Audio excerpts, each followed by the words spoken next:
The concept is what we don't do anymore. We don't just have conversations with people where there's not an agenda. Right? It's like meeting a stranger in a parking lot or something, and then like, hey, you want to have coffee? Yes. Oh, so how you doing? How's your day? Exactly. Well, we are live here, Coffee with Humans, with my soon-to-be new friend, Christina. She's still actually a stranger. I only met her about 8 minutes ago. That's the essence of Coffee with Humans.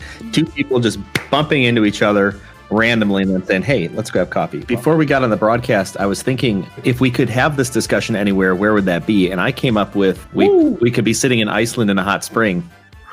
Lovely. If you could have this discussion anywhere, where would it be for you? Love this question. I'm stumped right now. I'm not really a beach person in terms of getting in with the aquatic life, but I do like to be near it and feel the breeze from it. Yeah. And so anywhere by a beach. What drew you to clicking the button to have coffee with me? Was searching and I found this one and it grabbed me, it pulled me in, and it just seemed, your podcast and Coffee with Humans seemed very welcoming, that you were really eager and enjoyed just making meaningful connections. Coffee with Humans is like Sunday brunch. I love Sunday brunch. Okay, good. Because, well, you're in the right place. Only There's no food.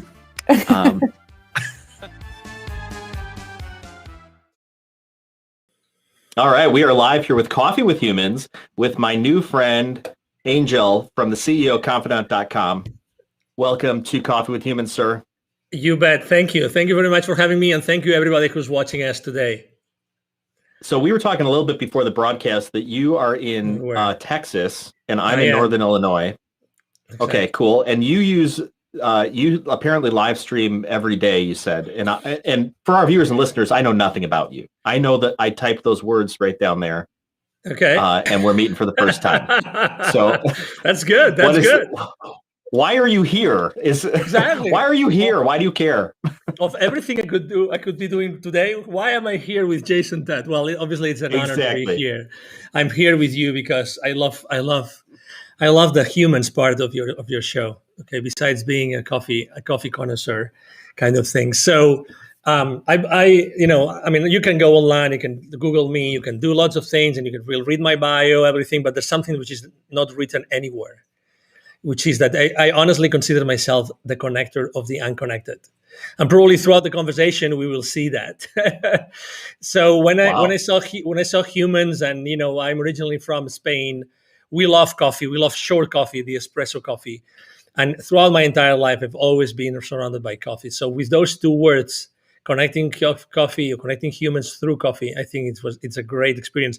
And you know what? Actually, on my journey to connect the unconnected, coffee has always been there. Always. All the time. So that's beautiful. Thank you for having me. Well, I'm excited to have you. And you signed up some time ago, which I'm just due to scheduling considerations, I'm booked out several months in advance. So I really appreciate the fact that you would stick around and click a button to schedule out 2 or 3 months in advance and then show up for it. That is remarkable to me. It is. And I appreciate it. So you're the connector of the unconnected. You've given that some thought, it seems, to distill it down to that. Please, absolutely. So, I was born, back in Spain a few years ago, right? And since very early on, my mom and dad, they had no international experience whatsoever. They didn't speak any language. My mom is a teacher. My dad is a business person. And they made me study foreign languages. And that was really the beginning of the journey of it's starting to connect the unconnected. Fast forward, I worked in, conducting business and developing business in so many different countries, blah, blah, blah. Right. I left corporate America 5 years ago. And I started reflecting about what I had done with my life, literally. Because, when you leave like a corporate setup where everything is is very structured and you have a support system and everything, when you are on your own, things change completely, and the first thing you have is fear. You have fear, and regardless of what you have done in your life in corporate, you still are fearful.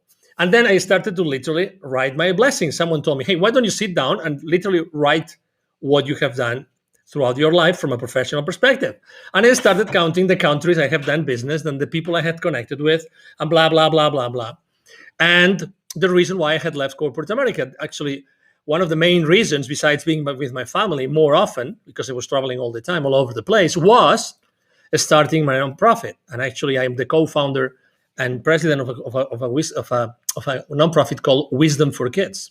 And we help underprivileged kids in Latin America become entrepreneurs using their local resources. Why is that important? Because for many years, and unwillingly or without noticing, I had always been seeing those two different worlds. The worlds of the CEOs, the worlds of those CEOs of subsidiaries of large corporations present all over the world in those 30 plus countries I conducted business. And when I was in Latin America, I lived in Latin America for 10 years, I was always seeing those kids in need. So I said, oh my God, if it's not me, who's going to do it? Who can connect those two worlds if not me? And that's why I started to launch this. I'm co-founder. So that's why I consider myself the connector of the unconnected. And on top of that, the cherry on the cake, and you just mentioned it, Jason, it's so funny, is that 40 years ago, one of my first clients was a TV network from Spain, 1.7 million people watching it, blah, blah, blah, you name it. And they said, okay, so we would like you to help us expand our business. They were from Spain, in the US and in Canada. And you know what? As we are meeting today and working out the details and everything, we happen to be here at this conference. Why don't you start conducting interviews? Literally, that's what's happened. That's what happened. And I said, okay, why not? What do I have to know about the person I have to interview? Well, don't worry. You just start an organic conversation. I had no idea anything about this gentleman. I forgot his first name. His last name is Halpern. Is the first ever spiritual music composer in the country. Stephen Halpern, I think it is. Okay. Anyway, so fast forward, I was again in a position in which I was, hired to conduct interviews with people, with all this greatness of these people, right? And me asking them questions just to make sure that my audience, or our audience at that point, were going to resonate with those messages and learn from them and be inspired. So that's why kind of my life has always been connecting the unconnected. People that probably if I wasn't there doing what I was doing at that point in time, they would have never been able to find those dots that would connect them to something else in their lives. Did I answer your question? Absolutely. You also have, it seems like, a particular niche that you, from your culture and your experience blended together, that allow you to serve a population of people in a way that probably nobody else could. Like, to your point, like you're like, well, if not me, then who? You're sort of perfectly positioned for that, it seems. Yes.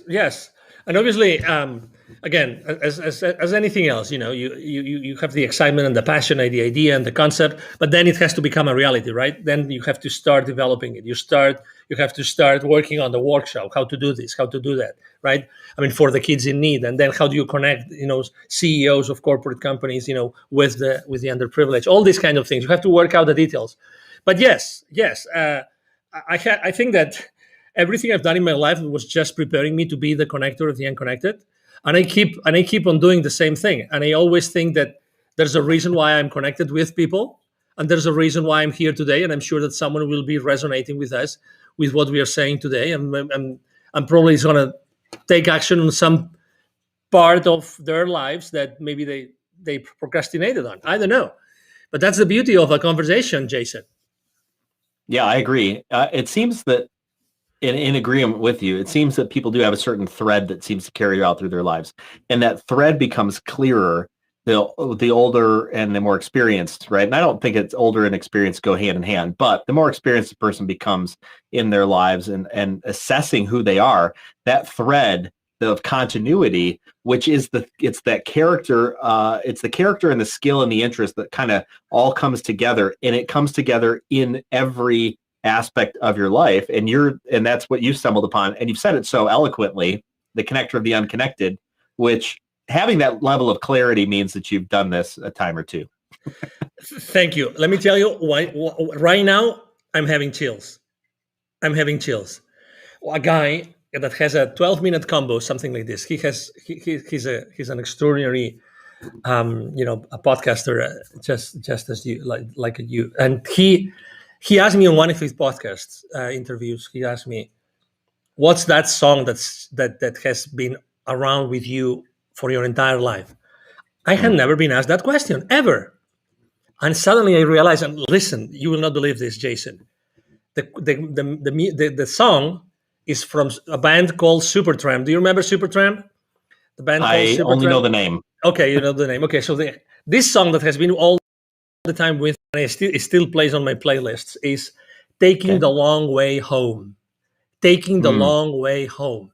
So to your point, exactly. It's as if I had all my life going to those places, doing those things, meeting all these people as a long way to go back home, to go back inside myself to find exactly what I was supposed to be doing. Isn't it amazing, Jason? It is amazing. And it seems a path that's necessary. I feel like people want to short circuit that path. And I don't think it's possible to short circuit the path for one. I think you just stumble across some level of some pseudo kind of like pseudo home. It's like, that, and then you eventually find like, that wasn't where I was supposed to be. So I think it is the searching that a person must go through to be able to find what you've found. But isn't it funny that you don't, if you ask me like 10 years ago, well, maybe not 10 years, but 10 years ago, I wasn't searching for anything. You know what I mean? Mm-hmm. I was just living my life. And sometimes when people ask me, hey, what would you tell your younger angel? Little angel, hey, I always say the same thing. As fascinating as my life might look, is little angel, take more risks. Don't overthink it. Take more risks. No, honestly. Yeah. Honestly. So, because also when you are in a search, it's kind of, you are in a search, right? I mean, you are there. Okay. But maybe, and that's one of the things I actually very often, when I coach people is, are you really looking around you right now? Are you really listening what's happening around you? That's why I'm enjoying so much this conversation. You're so much into what I'm saying and to what comes to your mind after what you're listening to what I'm saying, that amazing things are just popping up that were not, scheduled. I mean, we don't have a script, literally. That's true. There is no script. There's no script, right? I see this beautiful, tree behind us, right? This extraordinary, overlay that I really love because there's coffee and there's a heart and it's orange, which is part of my corporate color as well. So branding, so wonderful.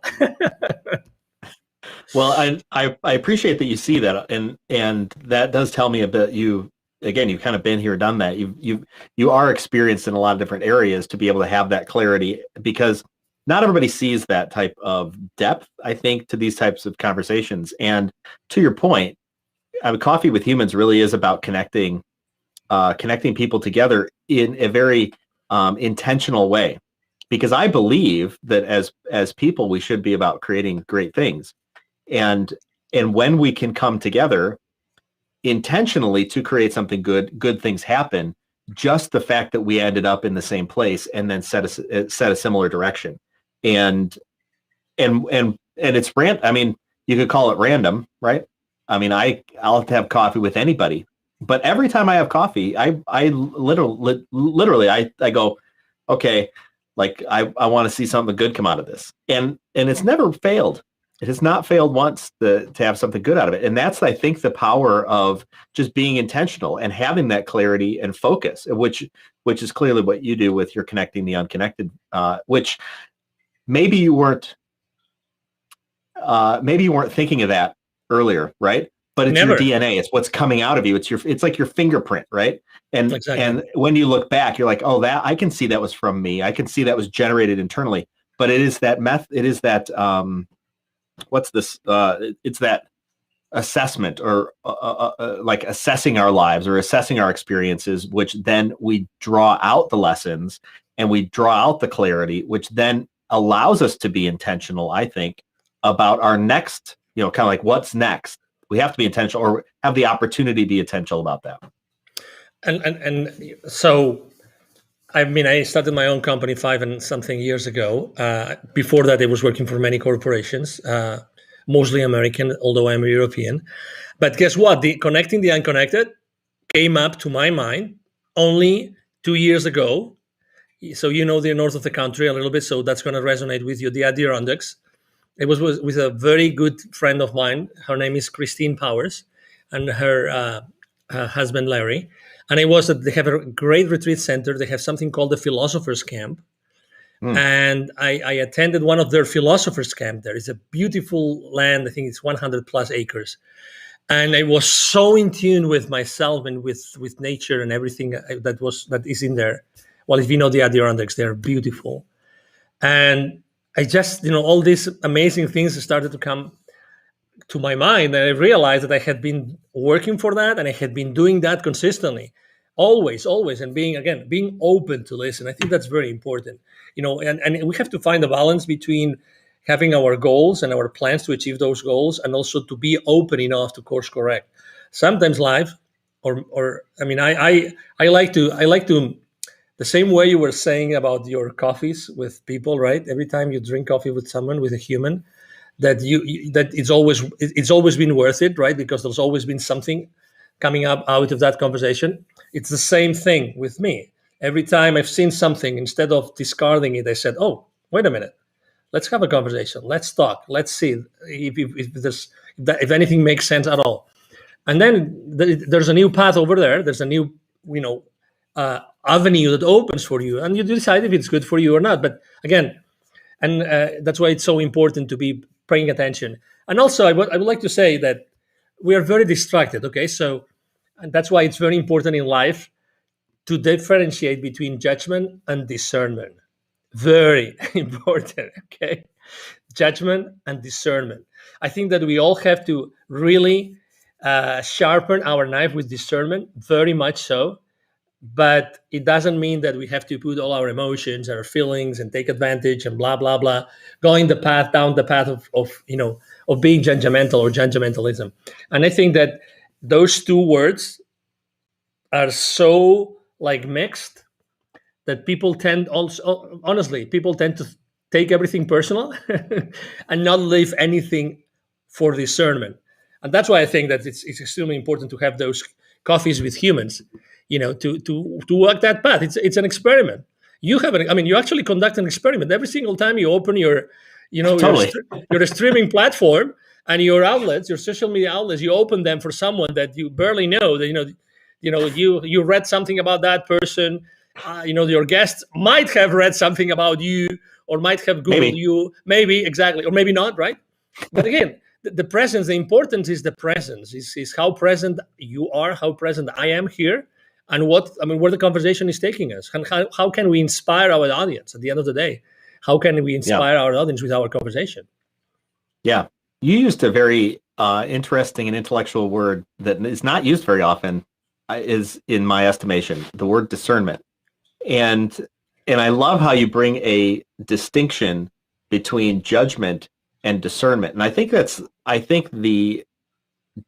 definitions, being very clear on definitions, is very important, especially as we begin to talk with one another and as we begin to produce things. So discernment, break that down for me and for our audience on what you mean by discernment. Yeah, discernment, I think some people don't know what that word is. Well, I don't know in your own words. Don't give us the dictionary definition. No, exactly. I was going to say. I don't remember having ever, read the definition of discernment. But for me, discernment means not taking anything by the face value. That's what discernment is. Discernment means that according to your experience, according to your heart, your soul, when you are confronted with a situation, you are able to differentiate. You are able to take what is important from what is not, without having to actually put your, let's say, to compromise your emotions and on that process. Okay, so that it's not the ego that kicks in and immediately you are in a position. Okay, so we can continuously be in a discernment position and decide, okay, so what I'm listening is this and that. I'm not necessarily in agreement with this or that, but I understand both positions. This means being in a position of discernment, without taking. You can be more in agreement with one side or the other, but you don't take at that point. You don't take a specific position, or you don't compromise. I like to use compromising the emotions, because when you compromise your emotions, actually, I think that you're taking this to a completely different level, and then you lose part of your rationality. And I think it's extremely important to keep that rationality going, because otherwise, I think that you see what has happened in the world for the last 12 to 14 months, 16 months already, which is everybody's taking sides, right? So you're either inside A or inside B, okay? And if not, you're nowhere, right? And then there's going to be another reason to be in another side A and another side B. I'm so against this. That's why, again, adding or having the title, having the word humans as title brings all of us to the same place. We're all humans, okay? We are all humans. All humans. We have had different lives, different experiences, but at the end of the day, we are the same thing. You see this plant here? So it's probably made of the same things that we have been made. The funny thing is that, I talk to my plant in the morning, in the evening. Sometimes I talk intentionally to the plant, and sometimes the plant responds to me. Why not, right?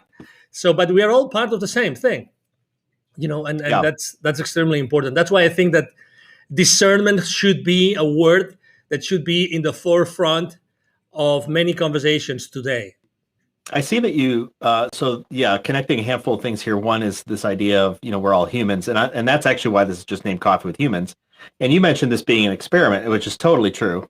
Last April, I felt just sort of in my soul, and part of it was for me and part of it was what I was sensing out in the world, that people were feeling disconnected and not only disconnected, but that was leading to just bad mental health. And I said, if you want to have coffee with me, I'll have coffee with you. The only rule is no sales calls. And I just threw out a LinkedIn post. And from that post came all of this. And I purposefully did it just down and dirty. There was like a black background. There was no header. There was a logo in the corner. It was bare bones on purpose because I was testing what is the value of this? Because if the value is the fact that this has, a cute background and a picture that I took, it's pretty shallow. And no one took exception with it. No one cared what the backgrounds were. And I've been incrementally adding on more production quality to simply make it more welcoming and inviting to other people, so to expand the reach. But the core value is this idea of connection to other folks, because if you scratch off all the masks that we wear of the jobs that we have and the people that we know and all this other stuff, and the things that we've amassed, we're just people. We are just people trying to make it through the day, and I wanted to make a place to connect just people together. It's just humans, and even the word coffee. It's like, I happen to like coffee, but if I had one guy contact me once. He's like, "Can I be on? I don't like coffee." I was like, "Of course you can be on." It's coffee is not specifically coffee is not the issue. It's this idea of sitting down with another person and enjoying being present in that moment, to then connect with another human being, out of which great things can happen. You also, this idea of discernment and judgment. I wonder, and I don't know if I haven't given this any thought, actually. It's just off the cuff.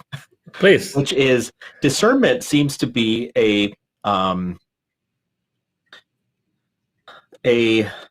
pre-analysis, whereas judgment seems to be a post-analysis, right? So something comes at us. Discernment allows us to decide what judgment to then take on it, right? And back to, I think you said it's like, it's the collection of all these things. It's your skills, your experience, it's your paradigm that allows you to discern something about an issue, right? After which we need to do something with it. And the doing something is we're acting out of judgment. We analyze out of discernment, we act out of judgment. And what if, and that's the big question, if I may, disrupt you a little bit. So on what if we don't want to do it?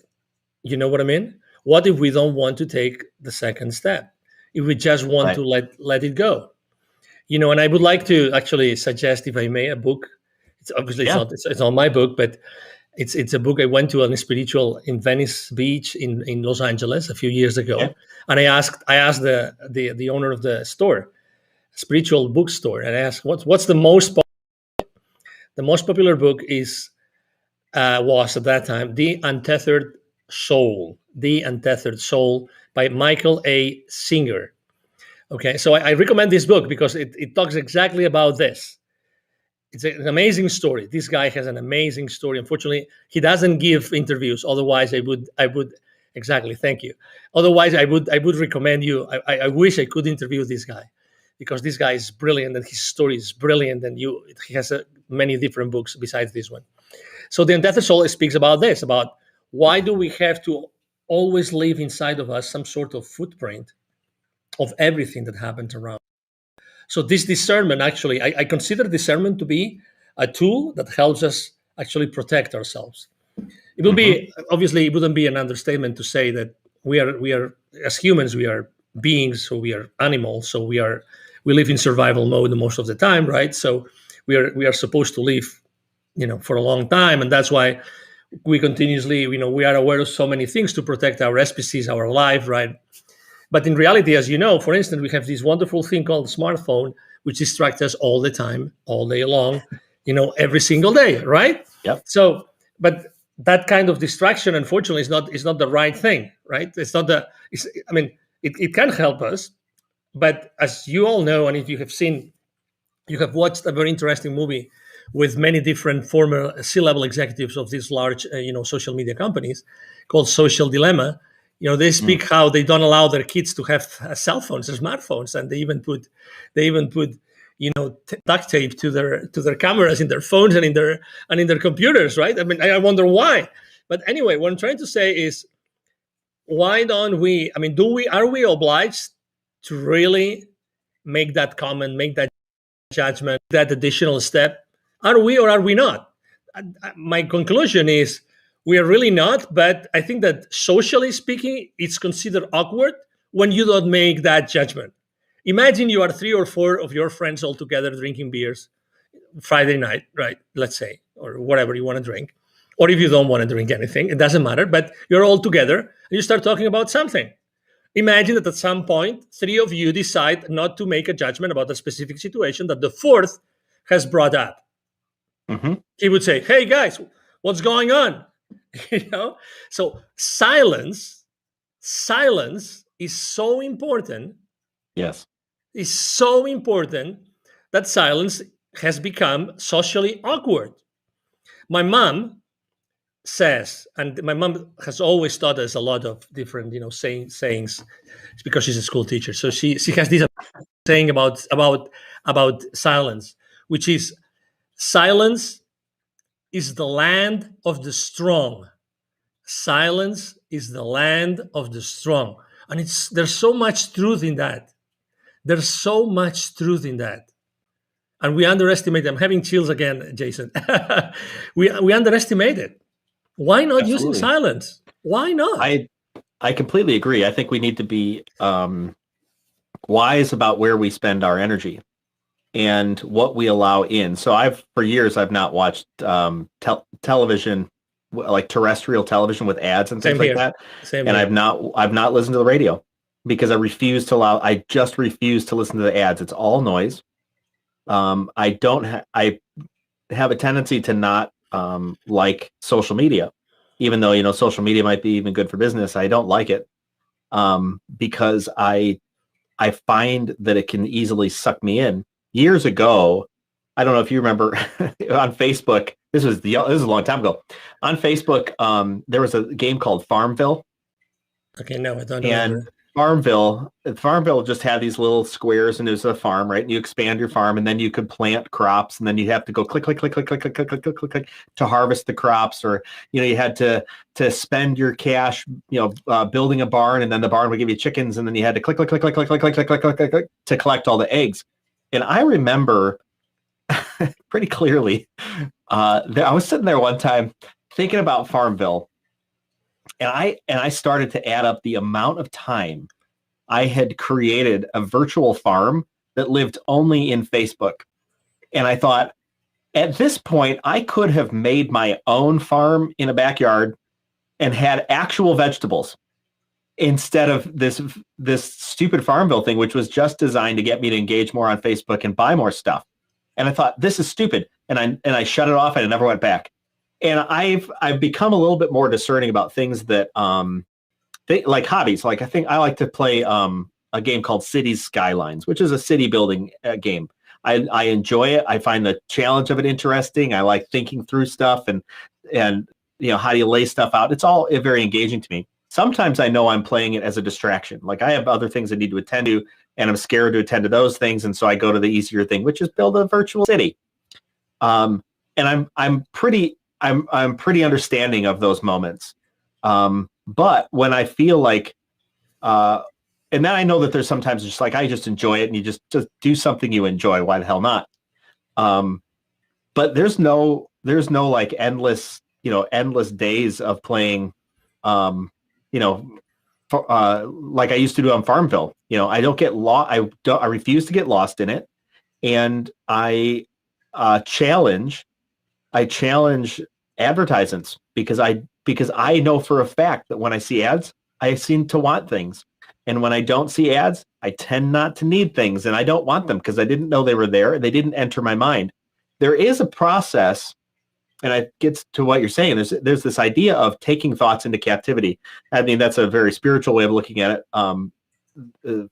But it's idea like a thought comes in. Do we even entertain the thought? Is it worth entertaining the thought? If we don't, just throw it out. The question, though, I think people struggle with, even if they do believe that, is what thoughts do you consider and get engaged in, and what thoughts don't you? I've got a saying, and then I'd love to hear your thoughts. I've got this saying that came to me by some book at some point in time, so meaningful to me. I printed it out, put it on my monitor, put it on my car. It's this, it says, am I willing at this time to make the investment required to make a positive difference on this topic? And it's a filtering mechanism. Am I willing? Yes or no. At this time, no. Yeah, maybe it's the time, maybe it's not the time to make the investment required. So I'm going to have to put some energy into this. Do I have do I have that amount of energy or not to make a positive difference? So even if I do all these things, I'm willing, it's the time, I've got the energy. And is it even going to make a positive difference on that particular topic? And it has kept me out of conversations, to your point, where it's like, I'm not willing, and I'm not going to judge it or not. I'm just not willing. I don't want to, or I don't have a significant amount of investment to make in this. So I'm out. Like, why entertain that? I got other things to do with my limited amount of resources during a day. I congratulate you for making this, useful in your life. I mean, being able to do this and knowing, guys, obviously that we have 60,000 thoughts a day. So if you are able to stop a few times a day and just go through that process, that's, amazing. Kudos for that. A few years ago, someone that I have been following, his name is Frederick Dodson, and his title is the Reality Creation Coach. He launched an app in the App Store. Unfortunately, he didn't update it. So with the following updates of the App Store, it disappeared. That's what the app did.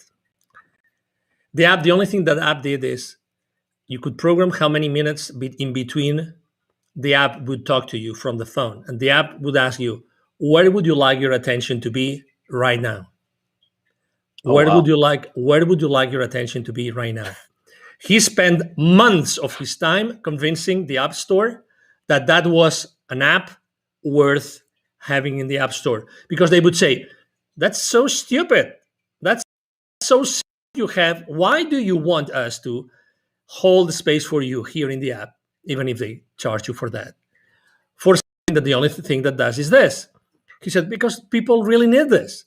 Eventually, he convinced them, oh my God, the reason why I like so much, like every 10 minutes, 15 minutes, or 30 minutes to have this question asked from my cell phone is because immediately, you see, I'm able to restart the creation process of something, right? So in the beginning, in the day, every single day, I have my 5-minute journal and I write what I would like to do that day.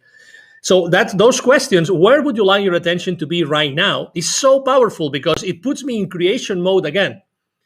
We're not talking Minecraft, okay? We're talking about city building games, but we're not talking survival and creative, okay? But it's true. It's true. What would you like your attention to be right now? What would you like to be creating right now, as opposed to what you are entertaining? And I think that is brilliant. It's brilliant. Right now, that's not available any longer. But I found another app. The only thing that this other app does is rings a bell. So right now, now I have it. I have the sound off from my cell phone, but you would have already, heard like 3 or 4, bells. So what I do is, when I hear that bell, I know already, because I have had it installed for almost a month now.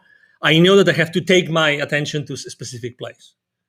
So absolutely, to your point, I think that we all should be asking ourselves and developing a series of strategies or habits of what we really want to spend our mental time. And maybe, to simplify things, our real power to create a future or a present is here, is in the now. It's like there's no memory, there's nothing that happened in the past that's going to define us better than what we are doing today. That's why it's so important to have these kind of cues like yours or mine every single day. Go back to the creation mode in which you are right now. That's the only place where you can create something. Yeah, no, that's super powerful. I'm curious, when we were talking about what to title this talk, and it's kind of weird to ask people to title a talk in advance when we don't know what we're going to talk about.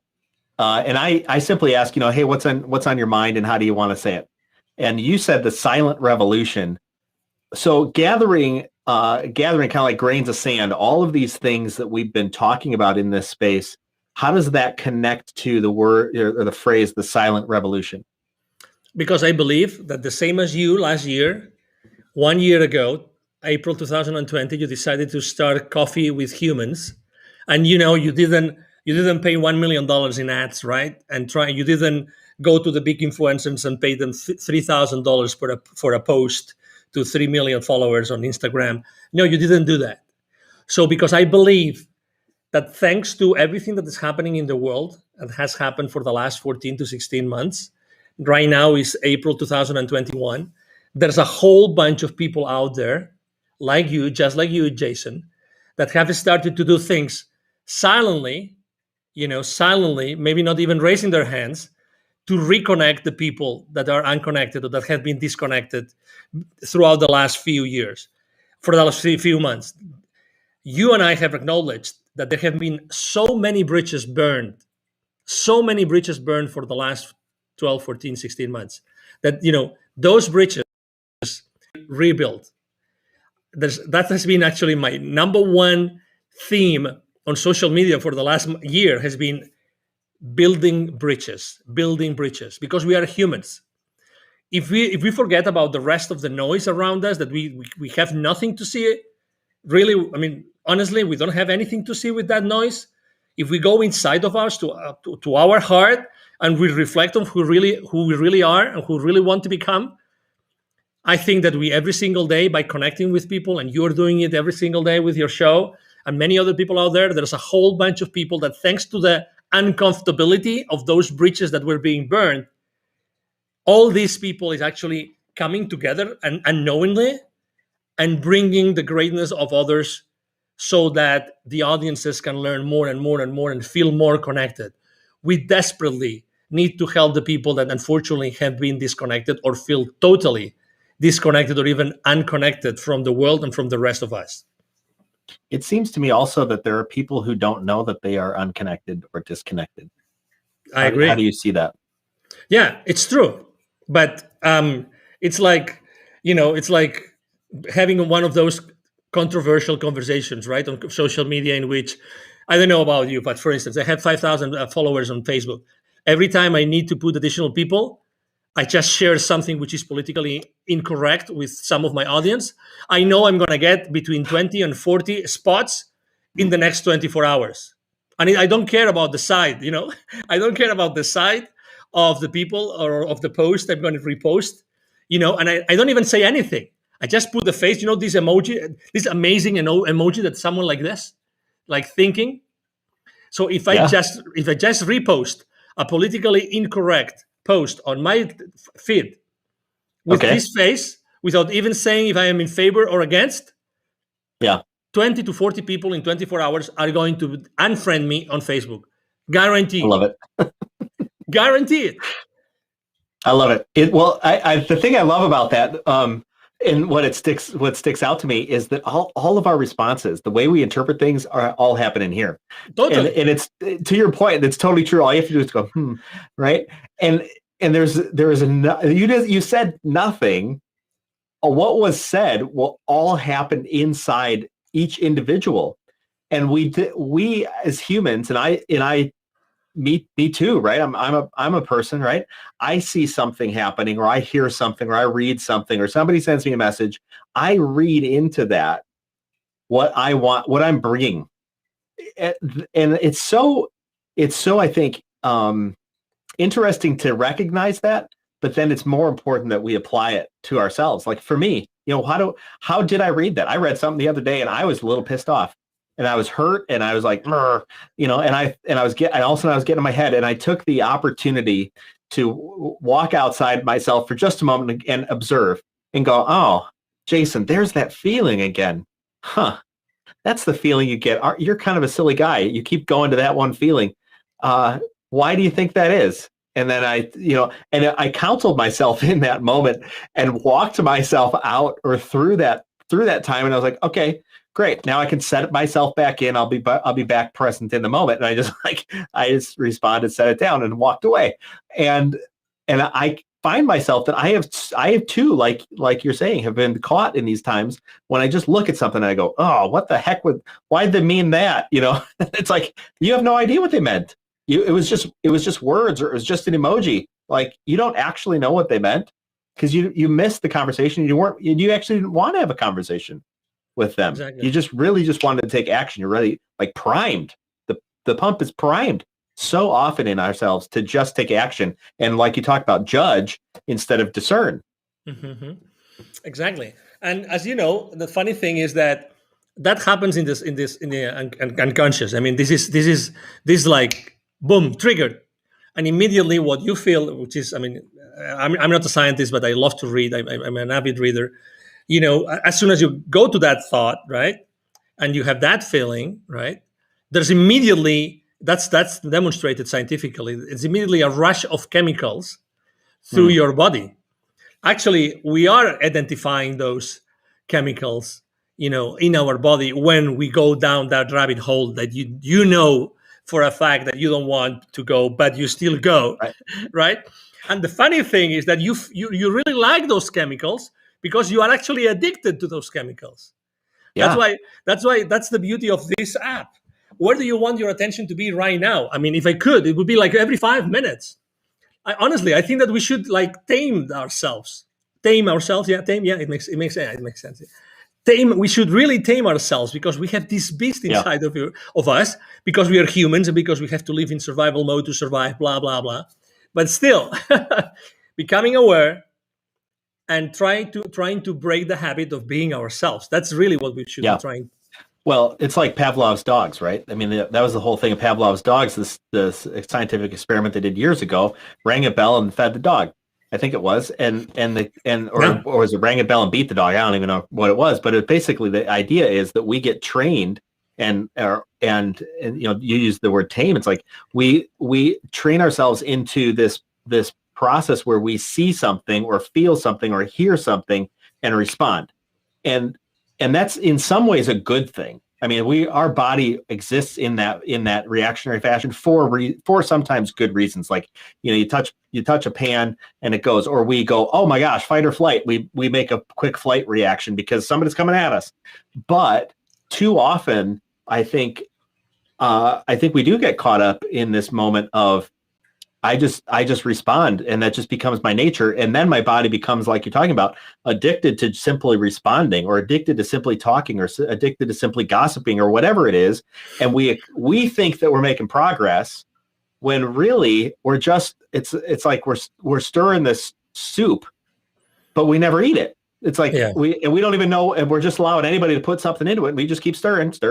Oh, you have a thought? Oh, I put it in, right? Nobody would make any good food that way. And every chef will tell you less is more. So I think one of these lessons, and I love what you talk about, is how do you regain attention to be able to create the reality that you want to create. For me, that is a huge takeaway. what process, what habits do you put into your life, like a bell or something else, that helps you regain attention to create the life you want to create? So powerful. Thank you so much. No, please, anytime. And I think that obviously practice. It's like when you have your first kid. I have 3 kids, and you don't have a manual, and I neither know if my parents were great parents, but they didn't have a manual, and they did what they could with their 5 kids. I've done my best with my 3 kids, and I'm still going. So it's the exact same thing. It's practice. Put in place a few things that you feel comfortable with or you don't feel comfortable with. Everybody has their practices. For instance, I start the day with a cold shower, no matter what. I've been doing that for 6-7 years now already. Even if I am in Alberta in the middle of the winter, I still take a cold shower. I meditate every single morning. I have an intention group in the morning that I meditate with, for intending for something specific every week. I have these interruptions. I have my affirmations. I write down 3 times a day. I write on my journal. All those things. And as opposed to trying to like silence yourself or silence your chatter. I always like to think that it's better to try to create something, try to put everything positive. That's why all the demonstrations on the streets are so wrong, because they're always against something. When I totally think that they should be in favor of something else, which will be good, as opposed to be against. So it's the same thing, right? Just build, just put your life in positive, and try to create stuff as opposed to eliminate stuff.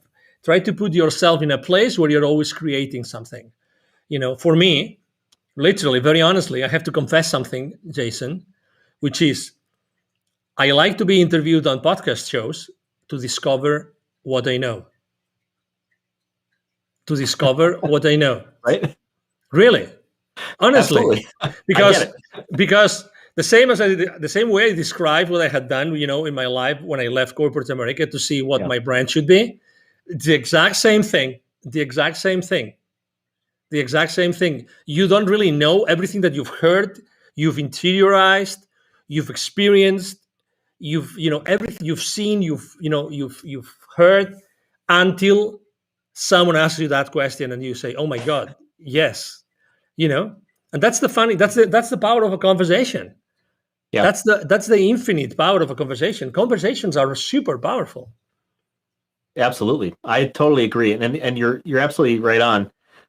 From my experience, the idea of go get interviewed, and you will find out what you know.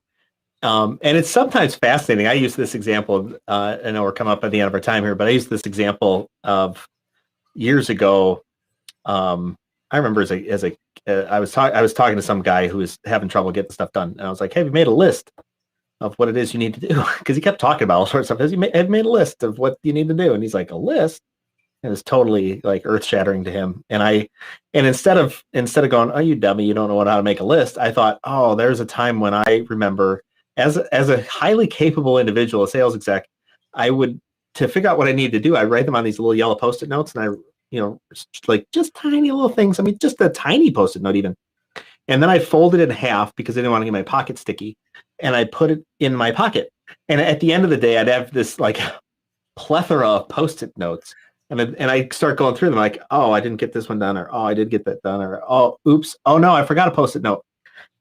And how absurd it was that I was still functioning at a high capacity, but had no idea how to make a list.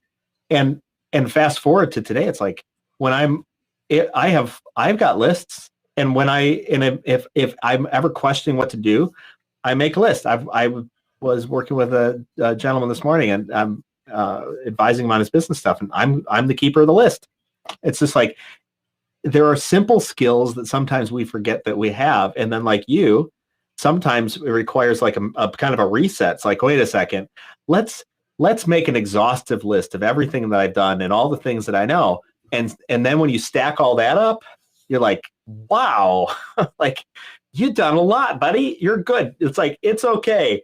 And I think sometimes we need that moment. And whether it's a podcast or whether it's a website or whether it's recounting to someone, like, here's the things I've done and here's what I know, and own that, because I believe that allows us to be more confident.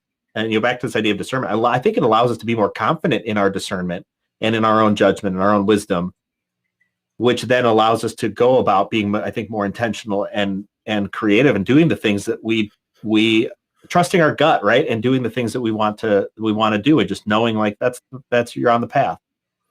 Yeah, and I would like to add a note that has been like, in the surface of what you were just saying, and probably in the surface of everything we've shared today, which is compassion, self-compassion, self-compassion. Okay, I mean, I am a pretty, as you probably can see, a upbeat guy and everything, and I like to use the sense of humor all the time as a way to increase the compassion levels with myself, because I tend to be extremely hard on myself, and we don't realize but when we are hard on ourselves, guess what? We tend to be hard also with everybody around us, and that's terrible. Again, because that adds an additional level of a layer, an additional layer into our days in our lives, which is totally unnecessary and does not add anything positive to our lives or the lives of the people around us. And I think that we really need to feel like, we have to consistently throughout the day, we have to feel like, okay, I just let loose, I'm just with myself here, breathing, just listening to my heart, listening to my breath, and continuing with the day. But hey, guys, life's too short to be, or for being so hard with ourselves. We've done and accomplished so much. Totally. Just acknowledge that. Totally, and that's where I think sometimes some people might hear this conversation from two guys who seem to know what they're talking about and think, boy, I got to kick it into gear and turn life into productivity training. Which it's not. and sometimes, and I know this to be very true myself, sometimes the emotional exhaustion is so high that it's like, I have enough emotional capacity for myself and nothing for you. And so, I'm not going to accomplish the things that I intended to accomplish because I do not have the capacity for it. And that's okay. I'm going to leave grace for myself. I'm going to leave compassion for myself. And I'm going to sit there with the little boy sometimes and go, it's okay, buddy. You'll get in the game. Like you'll get in there. You play a little bit harder. It's fine. Right. I think I know for myself for sure, I have lost sight of that in times. And like you say, my level of criticism for myself is pretty high. And it can get high for other people too. And that's just, it is a shame, I think, sometimes, a detriment really. And totally. Actually, I think prevents us from taking the time to really dig into some deep work that happens inside our hearts and inside our minds, inside our souls, because we twist it around and turn it back into, well, just go be productive. And that doesn't work, because productivity eventually runs out, like we saw in COVID. It's like, be productive doing what exactly? The place is shut down. Like, what do I do now? Exactly. And a lot of people ask that question because they had such an eye on achievement rather than, I think, just how can I be a person in this moment? If I didn't have to achieve, what then? I could just go talk with people and meet with people and make the world a better place, which I think we all intuitively know, just like you found out. We all intuitively know what that might be for us. We do. We just aren't quiet enough to listen to it, and then I think we don't trust it. And I think also, and this is what I love about Coffee with Humans, what I love about talking with you. Sometimes when we find ourselves in that moment, the answer really is, hey, go find somebody else, because you need somebody else's input, you need somebody else's wisdom, you need somebody else's processes, and to be able to come up with a different outcome. So I think when people spin and spin and spin and spin too long, they need somebody else to come in and say, hey, here's, hey buddy, have you thought about keeping a list? And like, oh my God, a list. Hey, have you thought about just not responding to that stuff because it's not important? Have you thought about what you want to create because that's what you want to do? I think, and I think this is probably what you do as a job in part, is how do you influence other people? And there's a learning process, obviously, for yourself in that too, it seems. Oh, absolutely.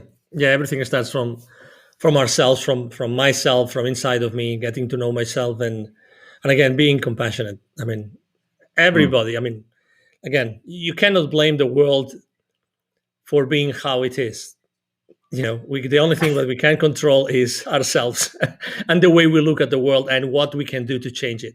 That's it. If we want to change it, if we want to change it, and innately, I knew I wanted to, and that's what I have done. What I have done in my life, and I keep on doing it, and I keep on, helping people to do that, and connecting the unconnected. At the end of the day, you see, you do the same thing, the exact same thing, Jason. Yeah.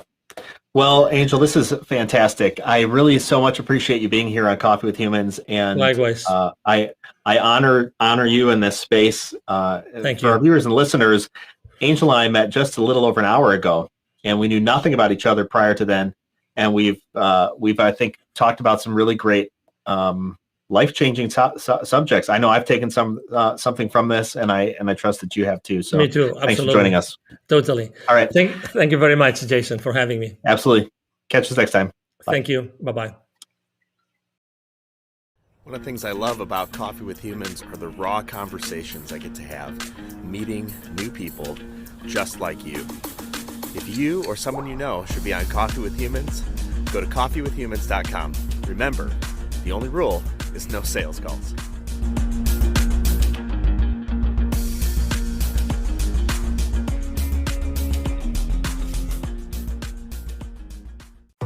This has been Coffee with Humans. Subscribe to get updates or click to have coffee with me. Coffee with Humans.